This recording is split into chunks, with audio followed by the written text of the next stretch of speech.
Why your mind can't stop worrying, and how Buddhism breaks the cycle. It's 3 a.m. You're lying awake, and your mind won't stop. But here's the strange thing. You're not even worrying about something concrete anymore. You're worrying about the fact that you're worrying. You're exhausted, pleading with your own mind. Why can't I just stop? This is the question that haunts so many of us. And yet, perhaps we've been asking the wrong question all along. The real question isn't, how do I stop worrying? Or even, should I worry? The question that opens the door to freedom is this: why is the mind wired this way in the first place? 26 centuries ago, the Buddha didn't tell people, don't worry. That would have been useless advice, like telling someone drowning to just swim. Instead, he did something far more radical. He mapped the mechanics. He showed how worry multiplies, where it hooks into us, and most importantly, where the exit points are hidden in plain sight. What I want to share with you isn't some quick fix or positive thinking technique. This is an operating manual for your own mind, precise, practical, and grounded in one of the most sophisticated psychological systems ever developed. You'll understand the internal architecture of worry, where it begins, why it persists, and what you can actually do about it. And here's the most important thing: you're not broken. Your mind is operating according to patterns that have been conditioned over time.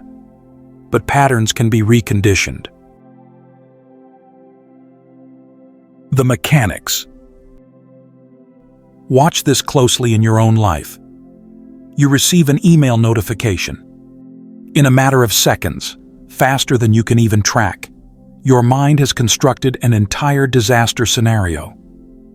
The email becomes a complaint, which becomes getting fired, which becomes not paying rent, which becomes homelessness, which becomes dying alone.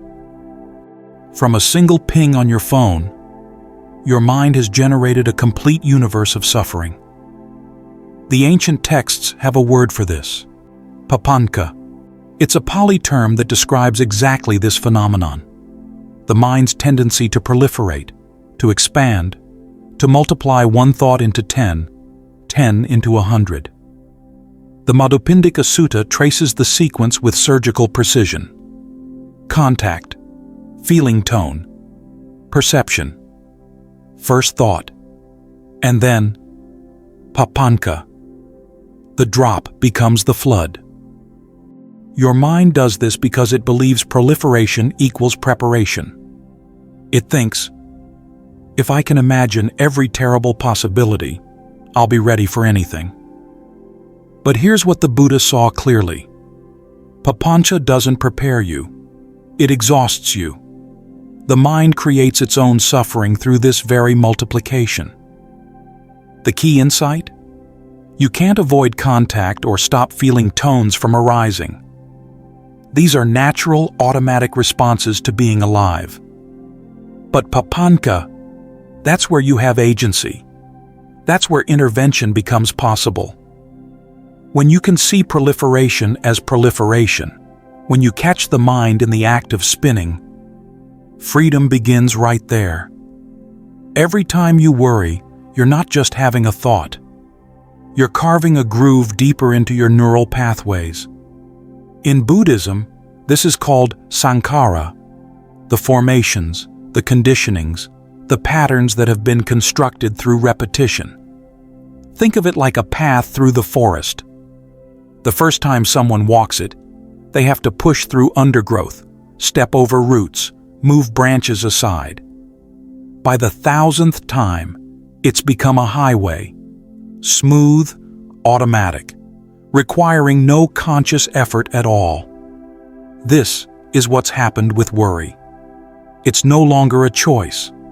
It's a reflex. The process works like this. You worry. Your brain learns, this is what we do in situations like this. Next time a similar situation arises, the worry response fires automatically, faster than conscious thought. This is karma in its most practical sense, not cosmic punishment, but simple cause and effect. Each instance of worry plants the seed for the next one. But here's where hope enters. What has been conditioned can be reconditioned. Stop walking the old highway, and eventually, grass grows over it. Start walking a new path, the path of awareness, of conscious response, and that path becomes clear and easy to find. You're not stuck. You're just extremely well practiced in worry.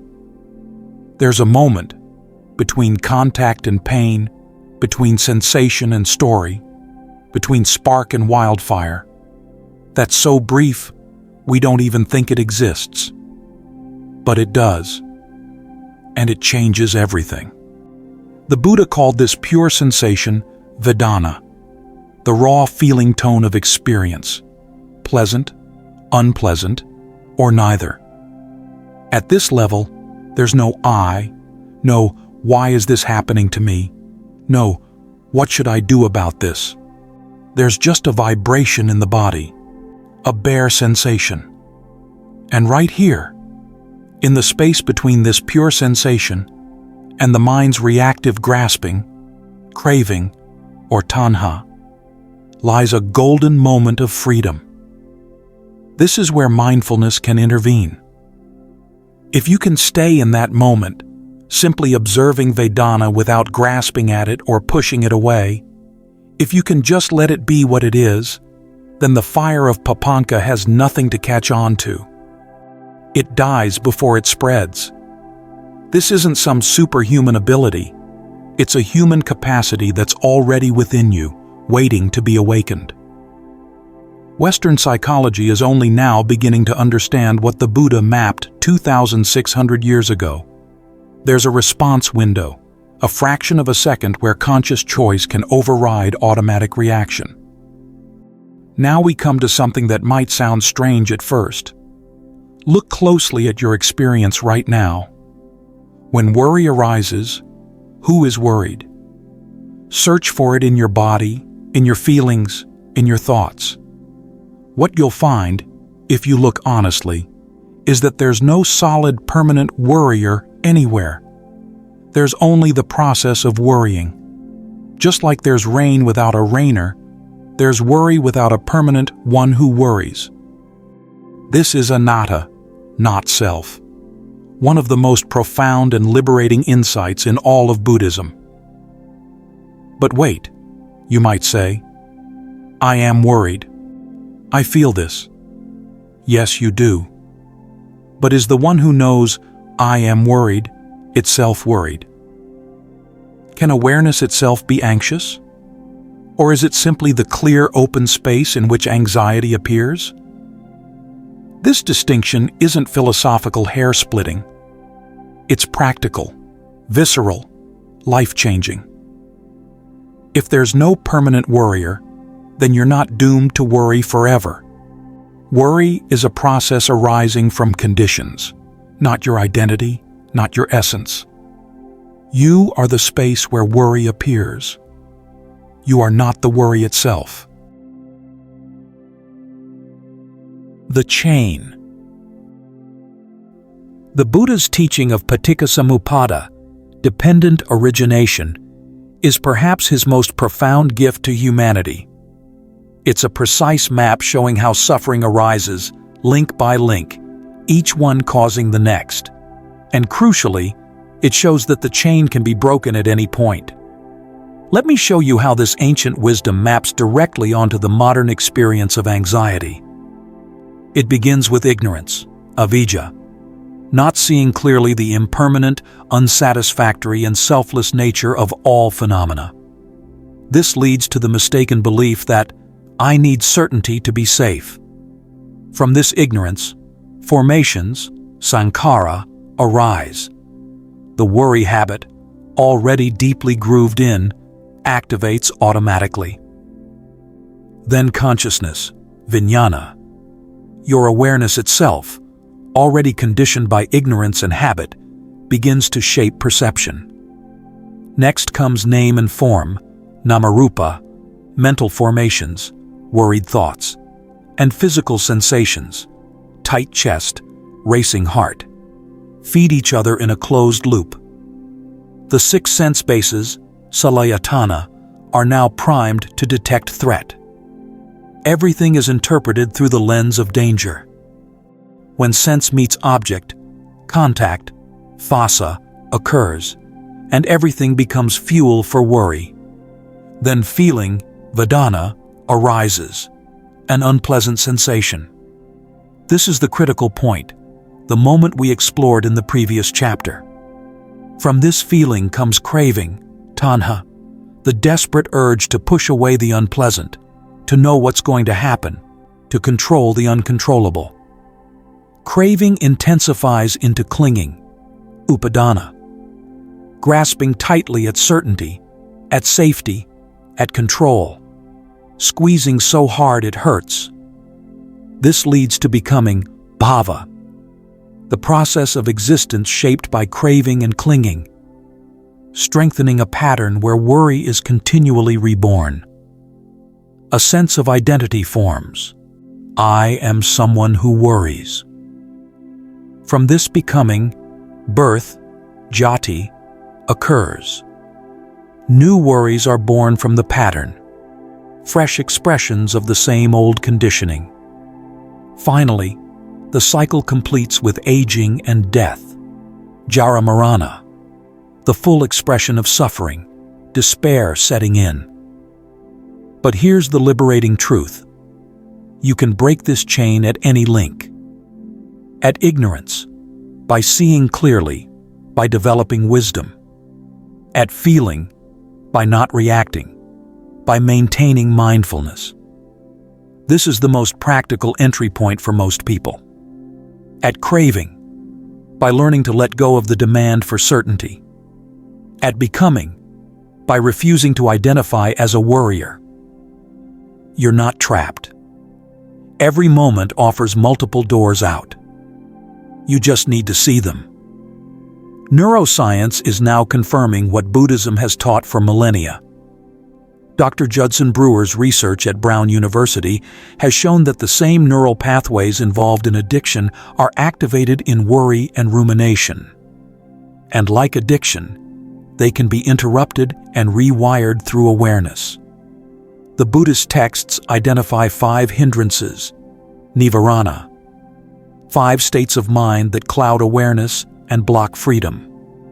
The 4th one is particularly relevant here.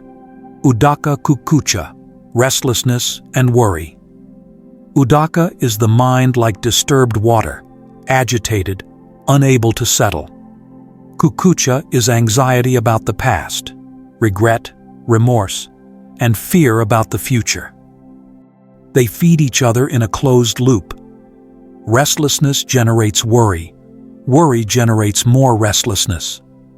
But the texts don't just name the problem. They offer antidotes.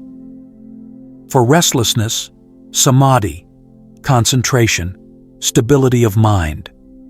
For worry, yoniso manasikāra, wise attention, seeing things as they truly are. These aren't just theoretical concepts. They're practical tools, trainable skills. The mind that learns to settle, that develops concentration through practice, becomes less reactive. It sees worry arising earlier, has more space to choose a different response. The deeper truths. In Buddhism, 3 characteristics mark all phenomena. Everything that arises, everything that exists, everything you experience. Understanding these deeply transforms your relationship with worry. First, impermanence, Anicca. Worry comes and goes. It has a life cycle. Even the most intense anxiety has a beginning and an end. Watch closely.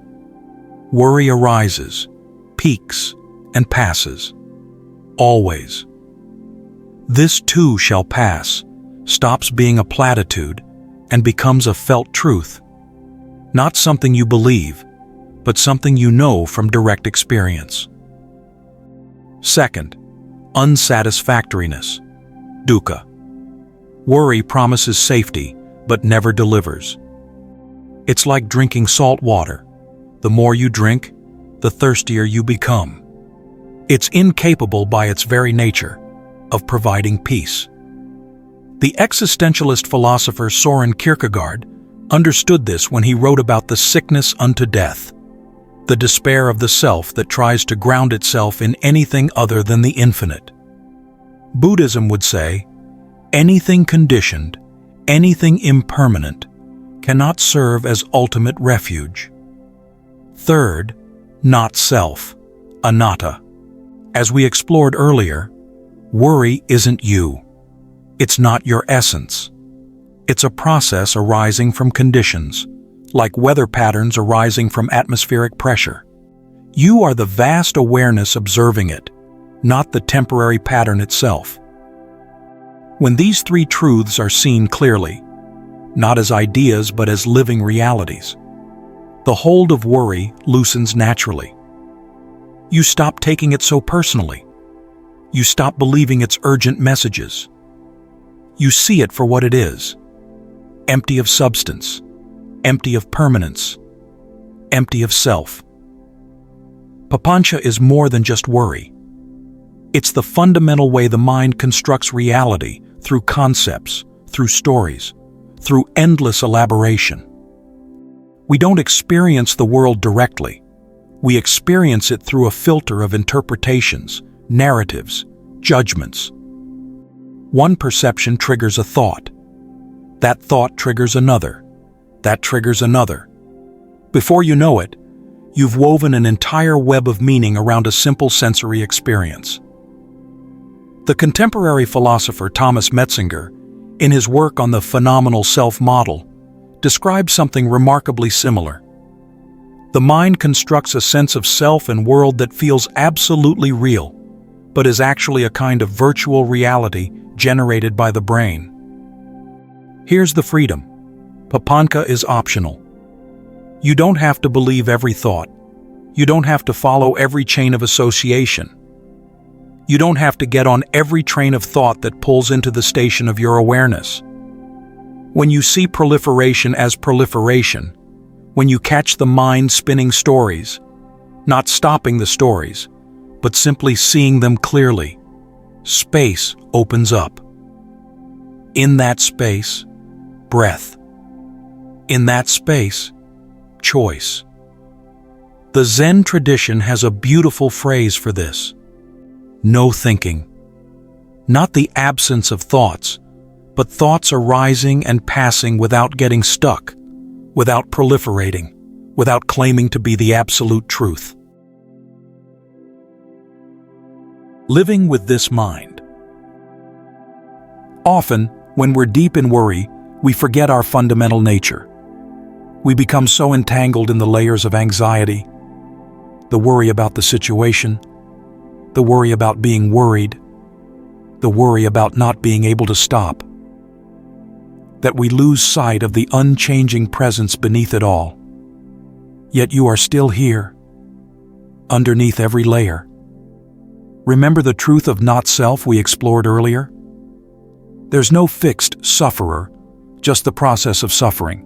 No permanent worrier, just the process of worry happening. At first, this sounds abstract, but when you truly see it directly, something profound occurs.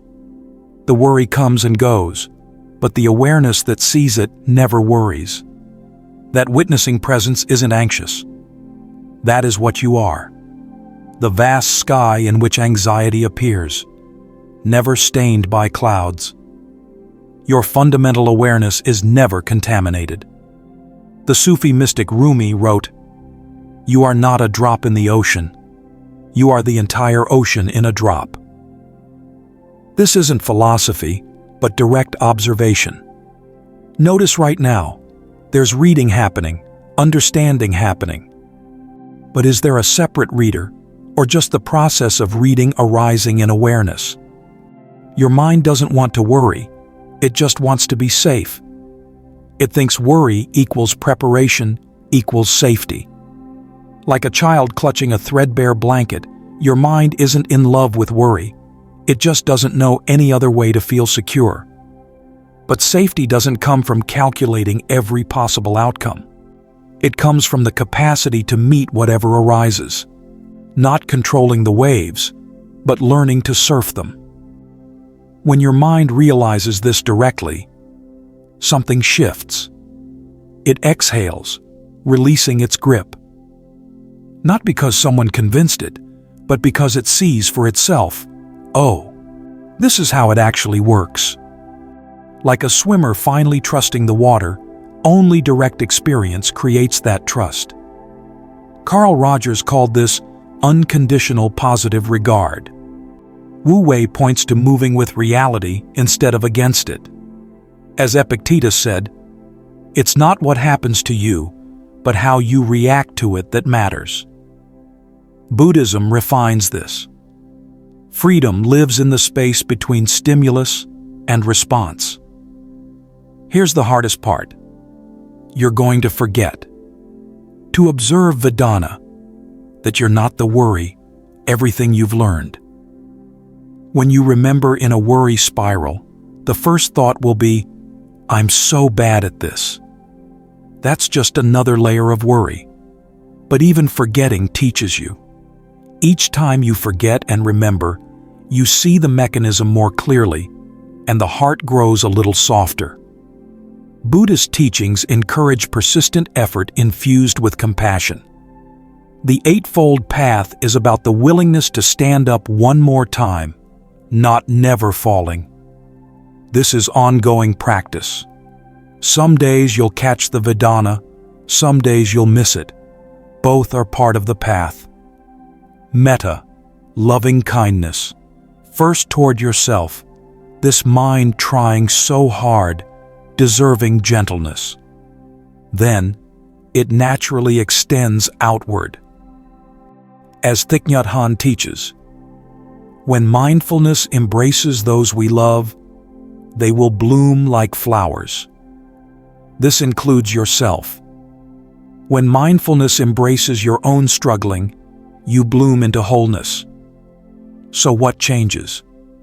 You'll still worry, but your relationship with it transforms fundamentally. You catch it earlier, see it more clearly, and are less swept away. Its frequency, intensity, and duration shorten. You become more present, creative, compassionate, and resilient. Not because worry is gone, but because you've learned to dance with it. The teachings don't promise a life without challenges, but point toward a mind free even in their midst. That's the freedom offered here. Not from conditions, but freedom within them, an internal liberty independent of perfect circumstances.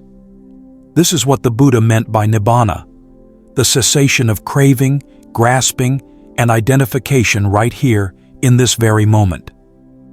When worry comes, and it will come, pause. Feel the raw sensation in your body before the story forms. Choose how to respond rather than reacting automatically. Remember, you are not your worry. You are the vast, spacious awareness observing it, the sky that remains clear even when clouds pass through. Your freedom begins now, with this breath, this moment, this choice.